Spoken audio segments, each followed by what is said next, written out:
Hi, my name is Martha Herbert. I'm a neurologist, pediatric neurologist, and neuroscientist at the Massachusetts General Hospital at Harvard Medical School, and unfortunately, I can't be there with you in person today, but I am thrilled to open the conference, which will be a treasure trove of ways that you can help your child or your loved one or yourself improve quality of life and have more options. It's really fantastic that we're pulling together to share resources about body and brain and building resiliency and building capabilities together. What I'm going to start out with in this conference is to set the tone for what the scientific support is for saying that autism can change, that autism can improve, there can be remission and recovery. Because there is scientific basis, and as I'll explain to you, there is not scientific basis for saying that that's not true. So after the science that I give you right now, you'll have so many different opportunities to learn about a great range of practical things that you can use every day. So let me get on with my introductory talk. What I'm going to talk with you about is how autism is not hardwired, as much as you may have been told it was, or as much as you may assume it is. I'm going to argue from science that I'll show you that it's not hardwired, but something that the brain does. Autism is a moment-to-moment process that the brain produces because of the shape the brain is in, health-wise. And that this can change, and then the shape the brain is in, the health of the brain can improve, and the brain will produce different things than the autism. So what I'm going to be giving you is science that supports hope. And what I want you to understand, there is no scientific proof that autism is hardwired and hopeless. No one has ever actually put that fundamental assumption to the test.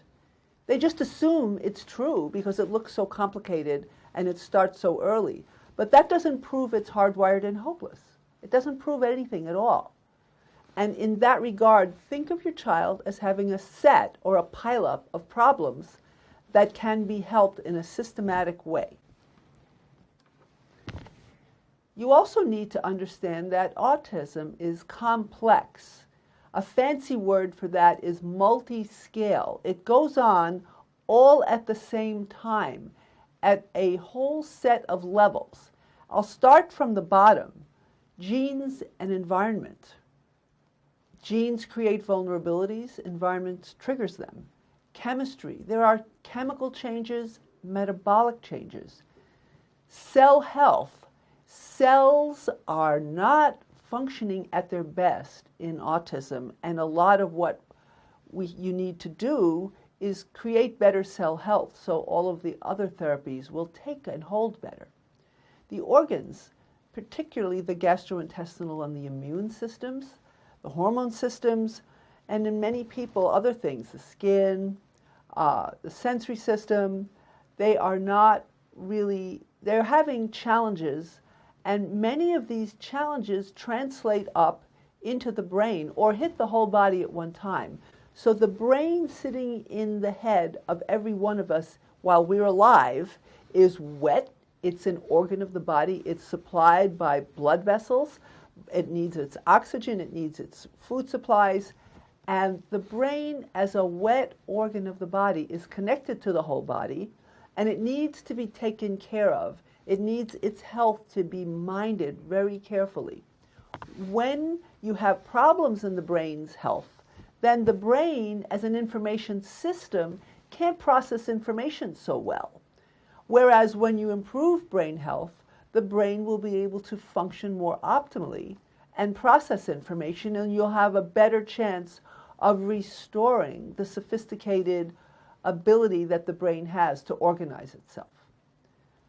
When the information processing is not working so well, you get challenging behaviors. But when it is working well, you can have behaviors that are much more appropriate and interactive with other people.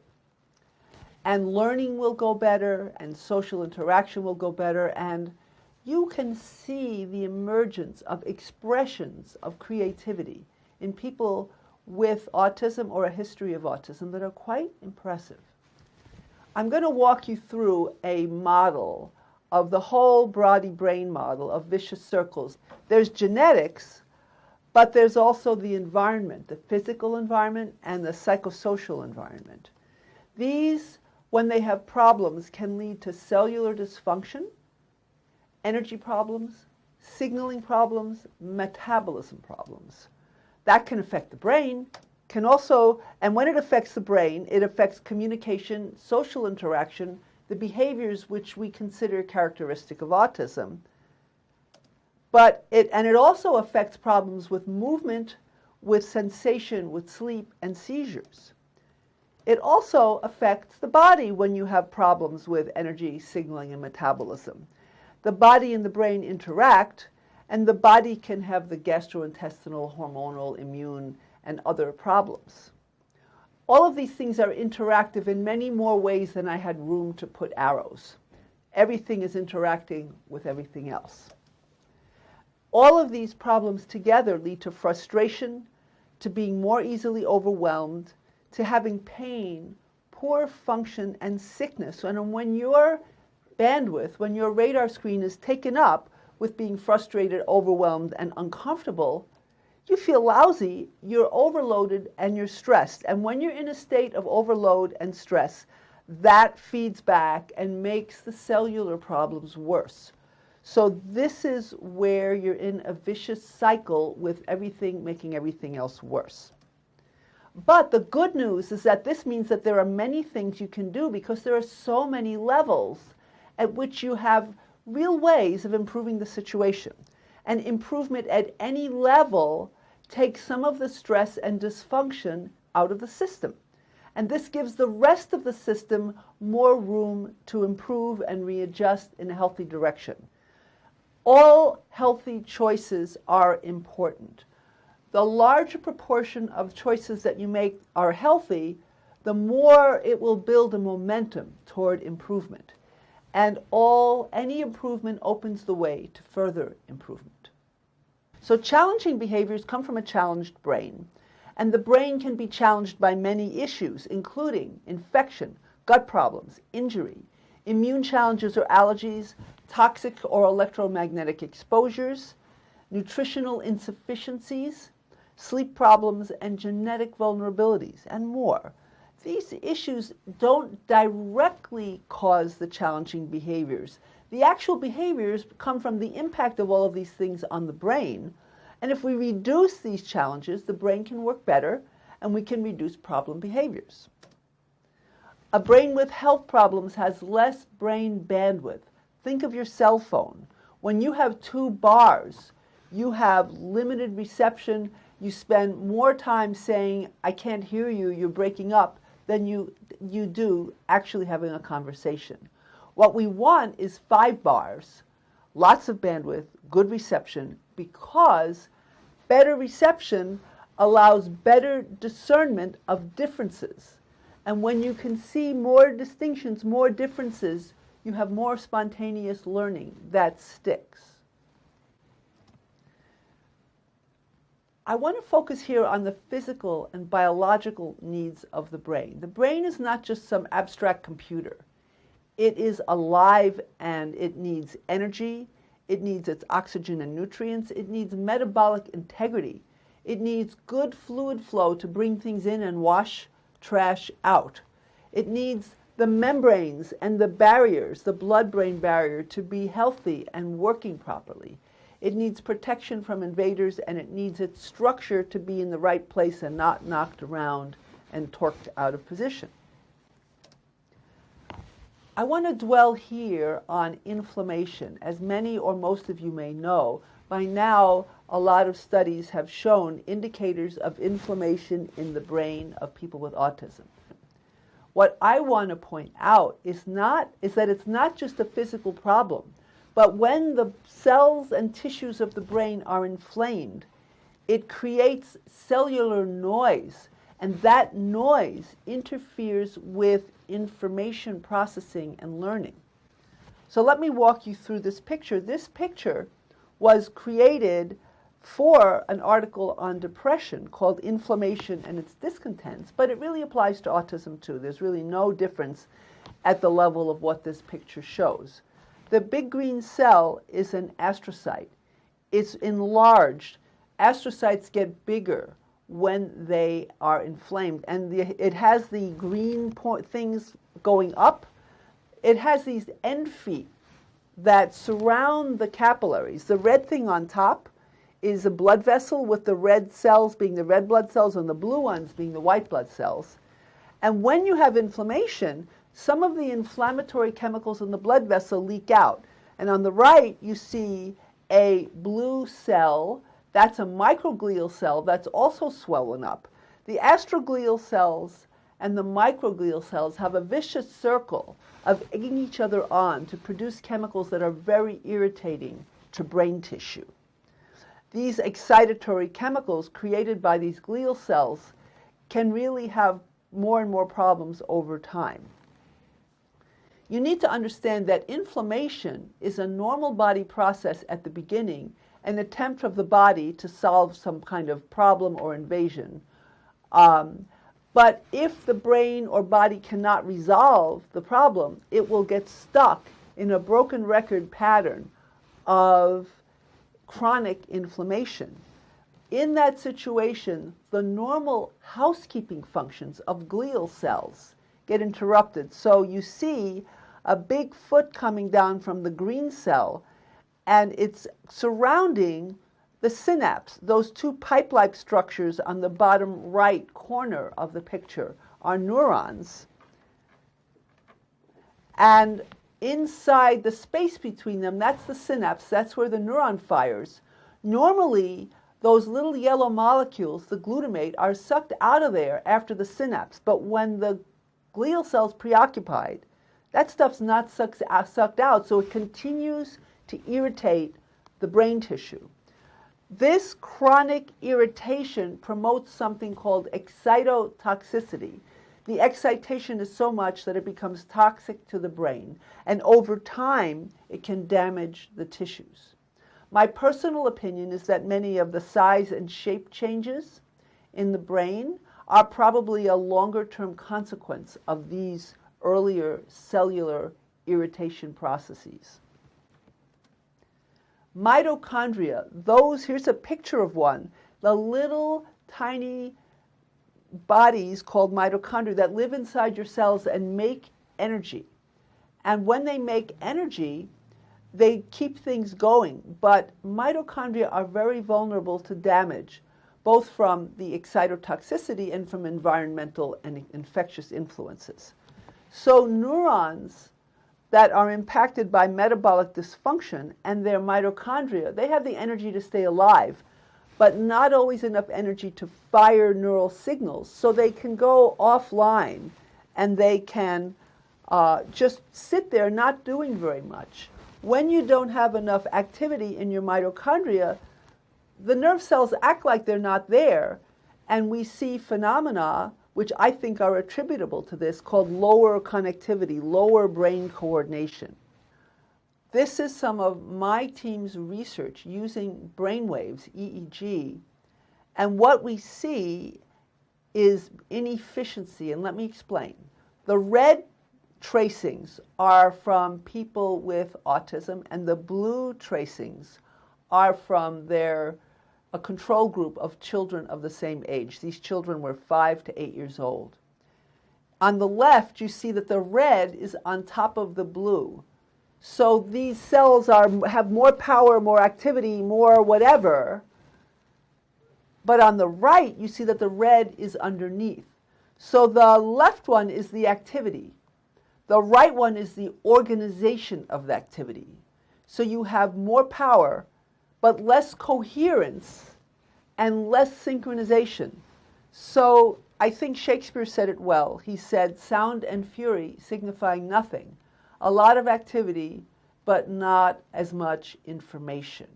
So we've measured that in the brain, and we think that's at the fundamental level what is getting in the way of your child's full potential. Too much noise, not enough signal. Too much power, not enough information. So this leads to the idea that many, many different things can contribute to these problems in autism. There's a ratio called the excitation-inhibition ratio.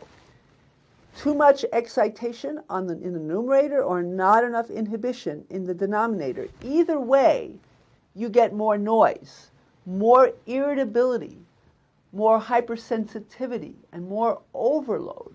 Well, what does that mean for the brain as an information processing system?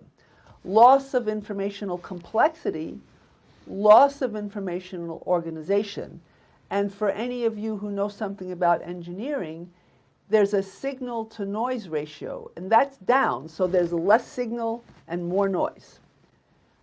Many, many toxins, many, many chemicals, many infections, many stressors can all converge upon messing up this ratio and creating too much excitation. Not enough inhibition, the calming part. The point of view I'm advancing to you is that the whole body systems model says that the symptoms emerge from problems with these underlying cellular functions. The visible social and behavioral symptoms are the output. What generates these are the underlying, under the water, base of the iceberg, systemic disturbances in function. So when we focus on the behaviors, we're focusing on the endpoint of a whole series of other processes. When we focus on the generators, we have much more leverage to straighten out the system. We still need to help the brain recover its ability to reorganize. But it really helps when the brain is healthy for it to do that well. Problems that often precede the autism diagnosis. I personally don't believe that autism is necessarily created prenatally. I think it's something that may often be unnecessary and avoidable. Some of the things that may contribute, or at least have been found to be associated with autism, are parents with health problems, particularly metabolic or immune problems, diabetes, hypertension, autoimmune disease. Exposures, toxins, electromagnetic fields, radiation, stress, that can lead to the cellular dysfunction at the metabolic and immune levels, but also to toxicity to genes, to creating mutations.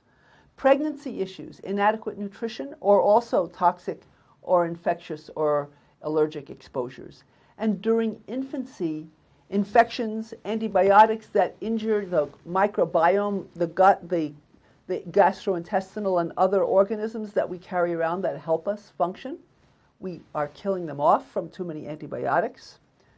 Allergens, lack of microbiome support, lack of what traditional societies have done in giving fermented food products to keep the organisms alive in us. And again, problems with not enough nutrients to completely resolve problems like inflammation. In my study of infants at high risk for autism, which I recently completed and am now analyzing the data, my model was that it's not like you're born with autism, it's that your physiology progressively deteriorates, and at some point there's a straw that breaks the camel's back. So environmental influences trigger environmentally vulnerable physiology. We all have components of our physiology that are designed to handle the environment. They can handle so much, and they start to break down when they're asked to handle more than they need. On top of everyone having environmentally vulnerable physiology, some of us have mutations at various parts of this that make it more vulnerable. The physiology, when it takes hits, changes how the brain functions. These brain functional changes, I would argue, are the proximal causes of autism. They don't hardwire the brain. They change the way the brain acts moment to moment every day. That's what I said in the beginning, that autism is a process. It's not a fixed thing. And I wrote some of that up in an article that's listed at the bottom here. That's on my website, marthaherbert.org, under publications on environmentally vulnerable physiology. So stubborn, hardwired seeming brain issues, if you don't have, which most people with autism don't have, major genetic problems, these are likely downstream of chronic physiology problems. And I wrote that up in a chapter in Valerie Hu's book, Frontiers in Autism Research, that the transduction, the way that the metabolism influences the electrical activity and the electrical influences the metabolism, to me, that's ground zero of where autism initially gets generated. So how does environmentally physiology become vulnerable? And I've already said some of this, partly from genetic weak spots, but to a major degree from environmental influence, interference with optimal function. And this is that most of us have genetic vulnerabilities. All of us have genetic vulnerabilities. But they're usually not that serious, and sometimes they carry some advantage. Most strongly influential mutations that have been found in autism are quite rare. For most of us, the heavier the environmental load, the less genetic vulnerability you need to get sick. And we have, due to our sloppiness with the environment and destructiveness, more and more of that environmental load that gets into our bodies. And I would say the physiological problems drive the symptoms, and the genes and environment set it up. But the actual day-to-day symptoms are from the physiology. I want to suggest to you that for those of you who've had children who have regressed into autism, children who seem to be developing fine and no longer are, there's a progressive buildup of problems. The system's ability to regulate itself deteriorates, and you see problems with sleep, sensory perception, digestion, hormones, coordination, you get rashes, on and on. This should be all too familiar to many of you. Depending on how far this deterioration goes and which systems are more vulnerable, you may get sensory processing and motor coordination disorders. You may get ADHD, attention deficit, allergy, asthma, diabetes, language delays, social awkwardness, of all of the above, and you have autism. So now autism behaviors, are they really specific, or are they outputs of a challenged brain? The core defining behaviors of autism all involve a challenge to the brain's ability to coordinate complex information.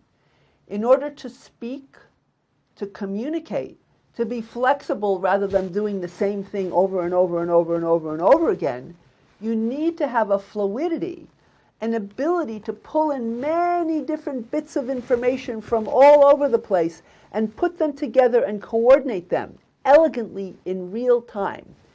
If you can't do that so well, if your brain has inflammation, mitochondrial dysfunction, and a shortage of the nutrient ingredients that it needs to operate, the brain will have a harder time doing complicated things. This is not a specific thing where a gene causes this behavior and another gene causes that behavior. This is just the way a system that's heavily challenged acts. It loses the most complicated things first. On the other hand, the good news is that it looks like the ability to coordinate information can change within 20 or 30 minutes with appropriate interventions, or at least of interventions that have that power. And this is a study where a drug, propranolol, was given that crosses the blood-brain barrier. As a control, nadolol was given, doesn't go into the brain. Brain connectivity, how strong and powerful the network is, was measured. After the propranolol was given, the coordination of the brain increased significantly in this study.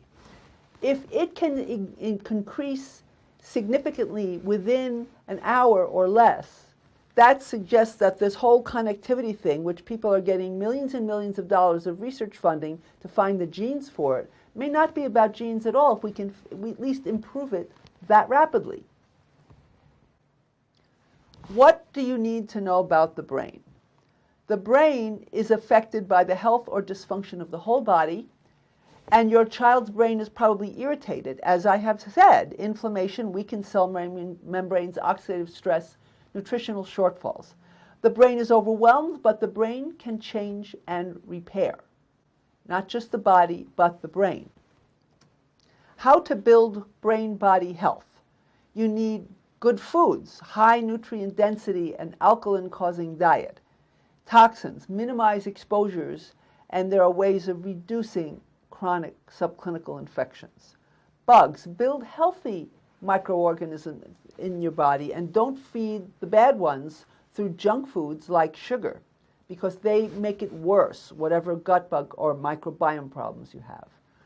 Activity, vigorous activity and brain-building activity. Sleep hygiene, sensory exposures and experience to build the experience so that helps the brain have something to work with. And learning, appropriate, genuine challenges that somebody can succeed at and then take the next step. Now, this is an amazing slide. I have a toxicologist friend who once described to me that astroglial cells, that was like that big fat green one in the slide I showed you earlier, they are the trash collectors of the brain. But they get overwhelmed and they can only collect so much trash and sequester it out of the way of the rest of the brain before they can't take it anymore. So some researchers in Romania nutritionally stimulated the brains of rats that had neurodegenerative disease, that were packed up with these proteins that are found in diseases of degeneration. And in the left-hand side that says, picture that says collecting trash, you see this white stuff inside those black cells. These are glial cells that have chowed down, that have consumed some of this protein garbage. In the middle one, you see one of these glial cells filled up with trash, sidling up to a blood vessel. They're taking it to the curb the way you take your trash out on trash day. And on the right, you see the glial cell dumping the trash into the blood vessel to get it out of there. Now, most of us are not nutritionally well enough supplied to clean up our brains like this, but it is physiologically possible to get the brain so vibrantly healthy that it cleans itself up. And this slide is a picture of that. I want to bring to your attention a wonderful new book by Norman Deutsch. He earlier wrote The Brain That Changes Itself. His new book is called The Brain's Way of Healing. And he has a short chapter early on in the book called Stages of Brain Healing. And the first stage is what I've mostly focused on here, correction of the general cellular functions of neurons and glia, that he actually doesn't say much about in his book. What he talks about are stages 2 to 5. As the brain gets better, it has more ability to tolerate stimulation, to have its circuitry reawakened when it has shut down. After neurostimulation, there's neuromodulation, restoring that excitation to inhibition balance that I was telling you about, and quieting the noise in the brain. After that, there's neurorelaxation, where the brain is starting to stabilize and feels peaceful enough that it can take in new information. And as you go through those stages, you're more able to differentiate more and more abilities and perceptions and learn more and more powerfully. And some of the stories of brain healing in this book are quite potent, and I recommend it to you for some inspiration. The most effective treatments in stage 1 of getting cellular health back will treat root causes. Not so much taking blood sugar medicine or mood medicine or blood pressure medicine, but going down to the roots. The lifestyle choices, the stress, the root cause, inflammation, isolation, diet, germs, toxicants. Clean all that stuff up at the roots and you will generate a whole lot less symptoms, or maybe none. So what I'd like to ask you to do is be part of the revolution. I wrote a book called Autism Revolution, and chapter 9 talks about this, after I go through all of the other things I've already told you. Track what you do carefully. help others learn how to do it better, and learn from people who get better from other conditions. Improvement is possible for everyone. Remission and recovery are possible in at least some, and I believe many cases. And the more we learn, and the better we learn together, the better we will stage and coordinate the parts of getting better, so that the path is the most efficient going forward. Understanding that autism is a process that can improve and not a sealed fate. It is not a sealed fate. It's an ongoing thing. This will help you help your child. With growing skills for success and growing ability to demonstrate our successes with data, we will win over more and more people to our approach. So let me close by quoting Buckminster Fuller. In order to change an existing paradigm, you do not struggle to try and change the problematic model. Don't beat your head against the wall. You create a new model and make the old one obsolete. If you want to teach people a new way of thinking, don't bother trying to teach them. Instead, give them a tool, the use of which will lead to new ways of thinking. So I look forward to your participation in today's conference and to the many tools and new ways of doing things that you will learn. And thank you very much.